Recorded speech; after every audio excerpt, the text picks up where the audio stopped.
সালাম আলাইকুম। একেবারে বৃষ্টি হইতে আছে, আমাদের নোয়াখালীর অবস্থা খুবই খারাপ। এটা হলো আমাদের বাড়ি।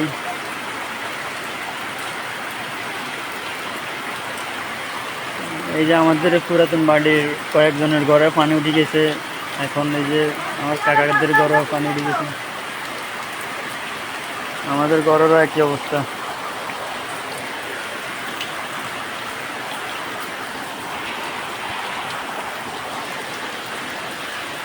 আল্লাহ ছাড়া আমাদের কোনো উপায় নাই।